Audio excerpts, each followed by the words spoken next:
So I throw the intake on just because that's a lot easier to do. As you can see, I don't have a proper lifting device. Actually, I do there, but I like to have the intake on first because it's a lot easier to do it here than in the car. The intake injectors, harnesses are all on. The starter on already. I started putting some coolant lines on. I'm gonna do the water pump once it's in the car. And I just got done torquing the flex plate. We use blue Loctite on this because they come loose pretty often. So blue Loctite, torque that. Should be ready to rip. So a couple things I get questions on. The steam port kit. I don't have a kit. I have what GM gave me. I don't have the front on yet because it's part of the water pump assembly the way we made it.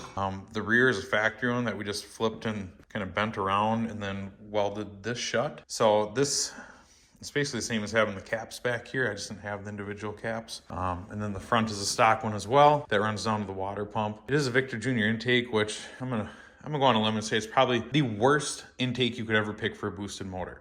Yeah, it's definitely the worst one. I wouldn't recommend it. The only reason I used it is because I'm a child and I wanted to make sure I could use my nitrous plate on it. And I already had a 4150 plate. So that's how I ended up with this. They're Bosch 210 injectors. Other than that, you know the whole deal. Car is front plated and mid plated. In we go.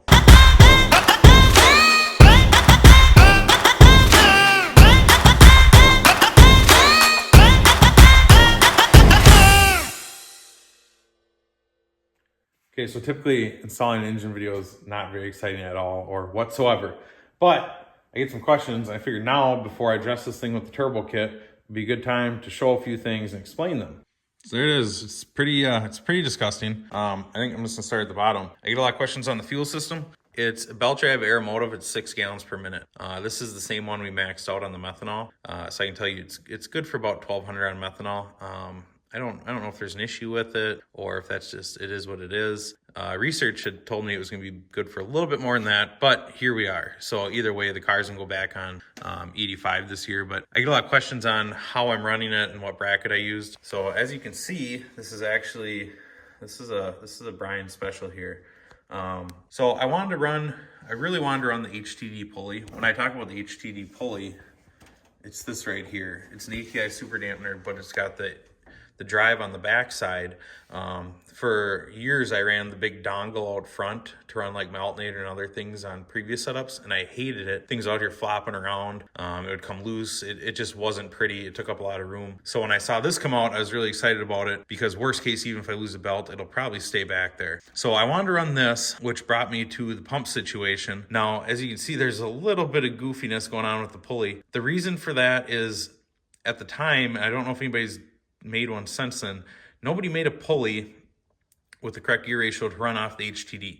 Motion, this is actually a Motion pulley here, this big one. That's off of their kit to run a cable drive to the rear. Well, the problem is that pulley is meant to go on the cable idler, which has, I believe it's a 5/8 shaft. The Aeromotive has a 1/2 inch shaft. So I couldn't just put this pulley directly on this pump, but I needed that gear ratio. So hopefully you're sticking with me here. So it was like a week before LS Fest, and we knew we didn't have time to like probably machine one or come up with another solution. So Brian said, give me the damn thing. He took the welder and he just welded them together.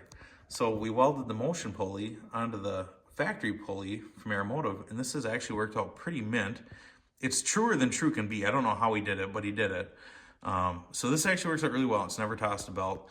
And then for the brackets, we actually built the bracket off of the old big block Chevy plate mount over there, and then Brian just made this is a threaded rod that goes in the block, and then down below we use that bracket off the big block mount as the swing to set the tension on it. So I don't have a ton of experience with belt drive stuff. This is the second year I've been running it, but what I can tell you for sure is that a front mount cell helps immensely. You can see the feed line, it runs around, and then I have a front mount cell right in front of the radiator. It's a 5 gallon and it works out perfect. I don't have any starting issues or anything like that. It flows downhill from the cell to the pump and then up to the rails, and the thing wings over and just pops immediately, which is super nice. So that's the fuel system set up on the car.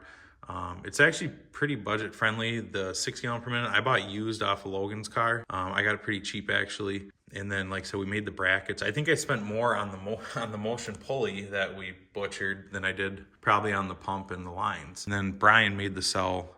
He cut all the pieces and welded it together. So that's that for the fuel system. The other thing I get asked a lot about is the nitrous solenoid. The one nitrous solenoid. Notice there's no fuel solenoid in the car. This is just set up to be a dry shot.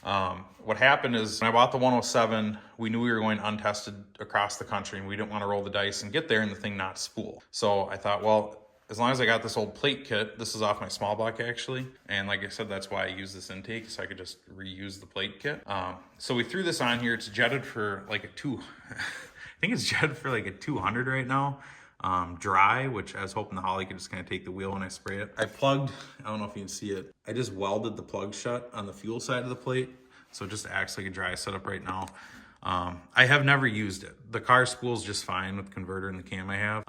But I think this year we're gonna use this as like a scramble button.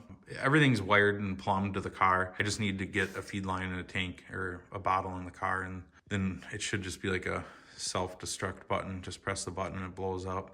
But it'd be nice to have that on tap. So for the cooling system here, this is actually the Messier water pump that I had on the big block back in like 2018 when I first put the car together. So ICT Billet makes these adapter plates to go from LS to big block water pump. These things are sweet because this pump for an LS is like $600 or $700. You can usually find a big block one for less than 300 for sure, maybe cheaper than that. So with the kit, you can see it still uses the bottom radiator hose in place, and then for the top, it just gives you 2 fittings. And we just built these 2 hoses that for the upper hose that come off the plates and go over to the radiator.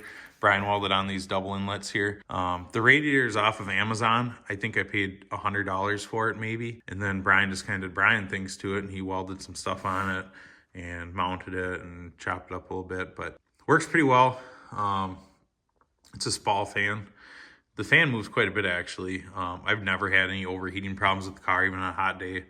I drive it up, I drive it back, and it usually won't break like 180 on a pass. And then the front steam vent, I kind of showed you the back steam vent. We basically just have them plugged. They cross over to each other, but they do not connect to the front. So for the front, same deal. We just took a stock crossover. We cut it about right here, the hard line on both sides, push over some AN hose, a little bit of heat shrink up here, and then this comes over, and I just drilled a hole and tapped the water pump. It leaked there once, so I just put a little RTV on it, and it hasn't leaked since. But tap the water pump and it just returns right back to the water pump. So they make a lot of super nice kits. They make like hardline kits and really pretty ones, and they're like $250. I haven't had any trouble yet. Maybe I will, maybe I won't. But so far, the stock stuff is working pretty well for the coolant crossovers. All right, so we're just about to move on to the portion where we put the turbo on. And I was at my toolbox, and I looked down, and I see this. If you don't know what this is, I got an LS, and I've got a conventional torque converter. It used to be behind my big block. Can run that combo. I run a stock flex plate, but you need the spacer so the pilot engages into the crank. This needs to go in there. And it's in my hand, and the motor's already installed. But that's okay. I only put a couple bell holes and bolts in. I haven't crawled underneath the torque converter yet. So I will unbolt the tranny, slide it back a little bit, toss this in. We'll be okay. We'll get through this. But to answer some questions on the turbo kit. All right, let's answer some easy questions here. What's the hot side like? Do you like the turbo? First off, the hot side. Brian built this for me. It was built to be the most simple yet effective hot side possible, and I firmly believe it is. I'm going to show you how easy it goes in the car in about 2 seconds. So it's 2.5 inch. There's a double slip joint. There's a difference when you order them. Don't order a single slip. I did that once. You want a double slip joint, and it's got 2.5 inch V-bands from Monkey Fab. These are just the Speed Engineering headers, like right off Amazon. They're, I don't know, 120 bucks a piece or something, or for the set. They come with 3 inch. Brian whacked them off, put 2.5s. I think it's pretty common that the Chinese stuff always comes with 3 inch. Otherwise, those are untouched. Got 2 gates from VS Racing. They're 50 mils. They're pretty good. They're not like tiles. I mean, they leak a little bit, but nothing that we can't handle. Otherwise, as far as the turbo itself goes, everybody asks, do you like it? Are you mad at it? Has it tried to kill anyone yet? The answer is yes, yes, no, and yes. I don't know. It's not like worn to the housing. I don't know. There's not a bunch of play here or anything. It still spins. It doesn't shoot oil out from there or here. So yeah, I guess the answer is yes. It has supported 1200 wheel. I'm totally happy with it. The whole kit hinges upon this pipe. This is not Brian's work. That's my disaster there. But the whole kit hinges upon this pipe, and I'm about to show you how easy this thing sets right in the car. there's a pipe in here, right there. Welded frame. That pipe slides into that pipe, and we're done.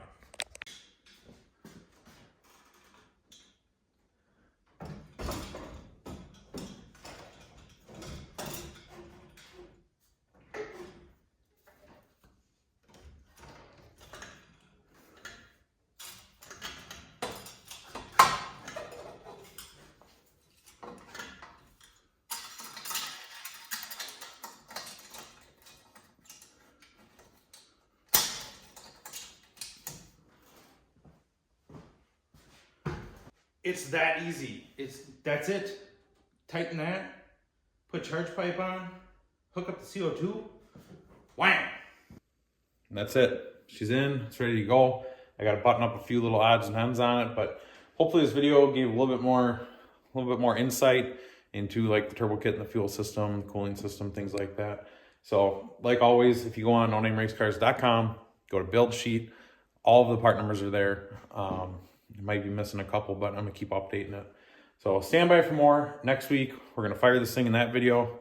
We're gonna take it out in the snow and see how it does.